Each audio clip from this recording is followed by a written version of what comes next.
Happy Fiesta! Viva! Viva! Senyor San Nicolas de Tolentino!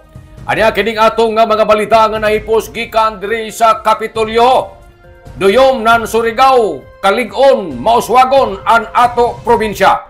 Ini amoy unod na mensahe ni City Vice Mayor Alfonso Pons Kasura sa duyom nan Surigao. Kinsa sila ni Mayor Paul Dumlao, isa sa mga bisita sa programa ni atong duyom sa adlaw nga Lunes, Pitsa 8 ning tuig 2025. Din dito ang tagpahigadyon suyod sa provincial gym. Matod ni City Vice Mayor Pons Kasura, wayay laing tinguha sa panggobyerno kuman sa administrasyong Dumlao Barbers.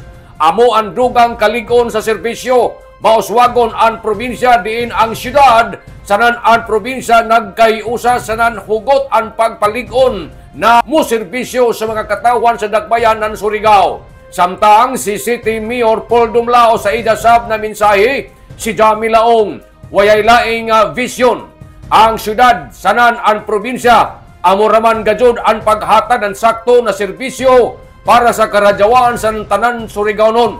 Kay nakita ni Mayor Dumlao ang administrasyon kuman ni Provincial Governor Lyndon Barbers Lonlon Plastado sa Nandalaygon, Karadyaw, ang ija mga plano para sa katagbawan sa tanan. Puno sa kalipay ang tagbati sa mga empleyado sa Kapitolyo nga apil sa naisgutang programa tungod kay ang mga opisyal kuman sa ato dapit pulos sila nagkayusa. Nanukad gikan diri sa Kapitolyo ini si Marichiners Marcon Sim Vlogs, Mario Cunales, Simurlan Mulaong. Salamat, maradyaw na adlaw natong tanan.